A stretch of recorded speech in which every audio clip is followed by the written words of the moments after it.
The PDP presidential candidate Atiku Abubakar was in Jos today to sympathize with the members of the party who lost their lives in the journey. Yesterday, he held a rally in Kogi State after his UK engagement over the course of the past days. These have been a series of activities of the PDP candidate were seen as a front runner for the presidential race of 2023. But there are other issues that have been raised in internal wranglings in the PDP and how that can be resolved and the possible impact of that, that could be for the Atiku Abubakar on the ballot in the February 25th poll. I'm now being joined on the program tonight by the communications advisor to Mr. Atiku Abubakar, Mr. Frank Shaibu. He joins us live from our Lagos studio. Thanks so much, Frank, for joining us tonight. Let's get straight to the point. Thank you, Sean. It's been some busy past days for your principal, I guess, but this came after there was a huge criticism coming from the APC, questioning the whereabouts of your principal. First and foremost, the APC was saying he was ill and he had to be taken to the UK until we saw him touching down in the UK and announcing afterwards that he was going to be having some meeting with top officials of the UK government. But there are critical questions that have been raised here, and that has to do with the health capacity or the fitness for office of your principal, whether or not there was any kind of medical activities that he went for in the UK as part of the activities he went for there. If your candidates can come forward, or your party or the campaign can tell Nigerians, those are the questions that the APC was asking in that statement signed by Ononuga. You see, thank you very much, Sean. But what I would say is that a bitter heart, in the first place, a bitter heart is not capable of charity. You know, we're talking of a set of people who are stranded, so we don't expect them to be charitable with their choice of words and all of that. You know, not forgetting too that in 2022, we rounded off our campaign on the 21st of December 2022 in Katsina with that rally, with the mammoth crowd that, you know, greeted our rally in Katsina. And afterwards, the presidential candidates, former Vice President Atiku Abubakar, took a break. The Christmas holiday with his family. He did not just stop, he didn't just travel. He went to perform the Holy Pilgrimage in the Holy Land. And that took him for about 7 to 8 days in between, between the 21st of December and the 13th of January. Funnily enough, our campaign schedule is a public document. We released our campaign schedule far as early as when we started our campaign, and we have never altered our campaign schedules, except for minimal changes in terms of location and in terms of dates. Unlike the APC, who were searching for our candidate, you know, at the last count before we went on break, we had covered 15 states in Nigeria. Unlike the APC that had been running on regional campaigns because they know too well, you know, it was a diversionary tactics. You remember that a day before my friend Bayo Ononuga issued that press statement, their vice presidential candidate had gone on the BBC House of Service, you know, to confess like a canary, where he told the world that he had diabetes and some form of hypertension, but that his presidential candidate does not have those kind of ailments, but that one too has what he referred to as mild Parkinson. You know, that's the vice presidential candidate speaking, you know, in that interview, which was translated, let me say translated, let me not use transliterated, by Premium Times. There is a public document. So interestingly, they saw that as an embarrassment, and they needed to embellish that, they needed to cover up their tracks, they needed to cover up that. But Mr. Shaibu, since you're speaking to Nigerians tonight, yes. Does your principal have any kind of medical situation? You see, Sean, yes, I'm going to respond to that, but you see, I needed to create a background because when you were, before asking the question, you took your question from somewhere. You gave it a background where you told Nigerians how the APC raised questions asking for the whereabouts of my principal at that time. And you see, and it is important to situate the response in the proper context by letting them know why the APC went on that journey to nowhere. You understand? It was a voyage. And I thought that it was the height of irresponsibility. But I'm asking a direct question now. My principle based on that premise that I laid earlier, Mr. Shaibu, I asked a direct question now. Yes, and I'm responding. I mean, because anyone who is in public eyes now, yes. I mean, especially running for the #1 office in the land, should have some explanation to give Nigerians. We don't have a problem. We don't their trust. Sean, we don't have a problem with that. You should know too that this isn't a monologue because you've asked a direct question and I need to respond in proper perspective. First off, my principal is Hale and Hearty. He is not ill. He does not have any underlying ailments. He did not go to anywhere for medical checkup. He went on holiday. Our campaign took a break after covering 15 states in Nigeria, a record that no party in this presidential election could beat at the time. I think you have said enough. So let's move on quickly. So yes, you have answered my question. Let's move on quickly. Yes, go ahead. Yeah. So let's move on quickly to other issues. And I think that you and your opponent, the APC, you guys have a way around the way you attack each other. So it makes the intrigue very much interesting these days. And when you're talking about the politicking side of this whole thing about the 2023 election. Now, what I'd like to ask you is that, I mean, if you saw the tweet of the spokespersons of the APC, they're actually poking fun at your principal when he made some a gaffe, a slip, saying that, and questioning his state of mind based on what your own people have also criticized their own candidate about. There are two different words, Joe. Two different words. Atiku made what we call a slip of the tongue. A slip of the tongue in the English language is when one person, in the course of making a statement, you make a mistake and you quickly correct yourself. It's called a slip of the tongue in public speaking. But in their own case, what is persistent, when it is persistent, it is habitual, it is perennial, you call it, and there is a disconnect between the brain, the mouth, the jaw, and the lips. It is an ailment, and it needs a therapy, and that is called dysenteria. Dysenteria is a disconnect between the brain, the mouth, the jaw, and the lips, and that is the difference here. When a candidate wants to communicate, and he talks about electricity, he's talking about roasted corn, there is a disconnect. There is no communication. So it's a special case that needs a therapy. I'm a speech pathologist, professional one, and I've offered them my service for free. Bring your candidate to me, let me assist him. The only problem is that I may not be able to remedy the situation until the election is over. So the slip of the tongue of my candidates cannot be equated. They are in two different situations. So they are just running for so let's move on quickly because I have a lot of issues for us to discuss, Frank, tonight. Yet to another issue. Yes. You told me right here in this studio the last time you were here when I asked you about the internal wranglings of your party. You told me that, oh no, this Governor Wike, we're going to resolve it. It's 40 days now.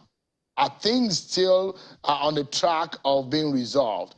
Wike has said, I don't have any personal thing to grind with Atiku. It's just the fact that we need a southern president. That is the statement, and latest statement attributed to Governor Wike. Well, for Governor Wike and the G5 governors, the same way former Vice President Atiku Abubakar doesn't have an axe to grind with him. For me, he is a governor of the PDP. He has not left the PDP. And so are the members of his team or his group or his friends or his group of friends, who hold the same view or whatever view or whatever name we call the view. But the interesting thing is the fact that our campaign has moved on. And like we said in the beginning, it's about Nigeria. It's not just about the PDP. We are marketing our candidate, our presidential candidate, and our programs of action to Nigerians. We're telling Nigerians, look, we want to put food on the table.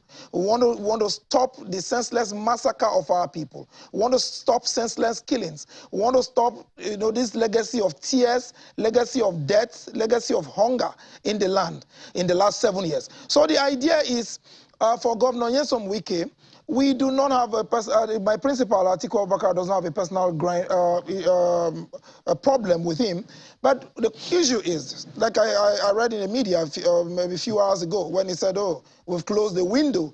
We are almost closing the window of negotiation to the candidate or to the PDP as a party. And I said, come on. Well, you may choose to close the window, but the door is still there because my candidate, Atiku Abubakar, is not a criminal, so he does not need to pass through the window. He comes through the door, But the issue is this. PDP is one big family. We are all set to win election. Nigerians are working for us. Nigerians are responding to our programs of action. Nigerians have bought our programs of action, So we are excited about what is happening. It's not about Governor Wike. It is not about Governor Wike. Governor Wike is just one governor or one member of the PDP, and he has only one vote. You understand? And you see, all right. So also are the 4 other governors who are members of his integrity group or the G5 governors as well. So we look forward to a situation where we'll all come together, and if they join the train, because the train is moving, and we are cruising at a very good, fine altitude. It could be a day to the election. It could be 1 month to the election. It could be 39 days to the election, and they decide to join the team and work with the team. It's all good and fine. But what I would say to you today quickly to another issue that is a burning issue right here. Let me ask you, since you've been working and advising Atiku Abubakar for some time now, do you know anyone as Michael Achimogu? Sean, the truth is this. I'm aware that in the last few days, I've seen a couple of materials in the public space from Mr. Michael Achimogu. But what I would say at this time is this. This is a period of electioneering.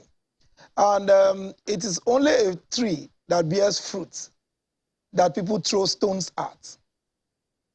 And I think I'll stop at that. Because for me, this is to be expected. We know that whether the cock crows or not, the sun must rise. I have a couple of questions, Mr. Shaibu, because also this question has to do with a lot of issues around integrity, the capacity of those who are seeking the #1 office. And if these allegations and controversies are raised, it behoves on your campaign to be able to come clean to Nigerians and explain this issue. If you permit me, and if you can answer my questions just directly so that we can move quickly. Has Michael Achimogu worked with Atiku Abubakar?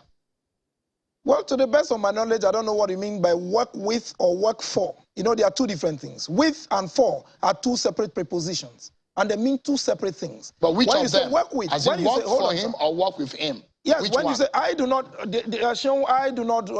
am a special assistant on public communications. I don't work in the human relations department, the HR department of the Atiku campaign structure or the Atiku media office. So I cannot answer that. When you say the question is, directly, that's not possible. Michael Achimogu worked with, has he ever been around Atiku Abubakar that you know?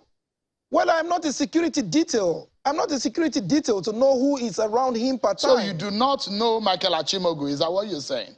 You see, there are two different things. If I know him, it's either I know him as an individual, as somebody, or as a staff, or as someone who works with Atiku. I don't know if he was hired. I wouldn't know that, Sean. But what I will tell you is this, and I'll tell you succinctly, with profound respect to you.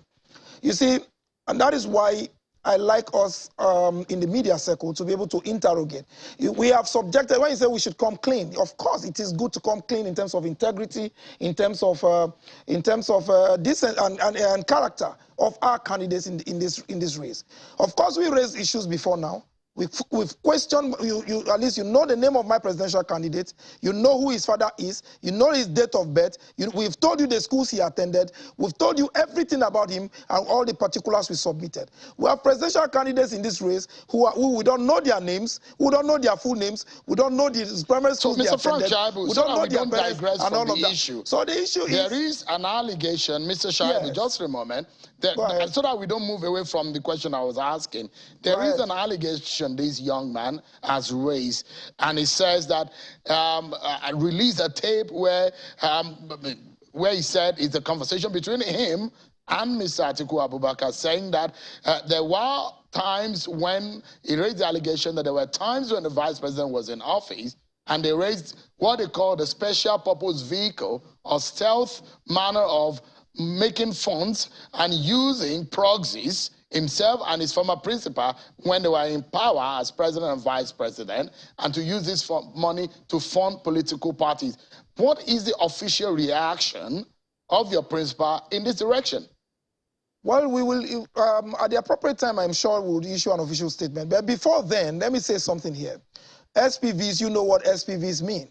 Special purpose vehicle. But of course, I can't discuss the context of that question for one reason. I was not in office at the time the vice president was in office. You understand? I was appointed in 2018.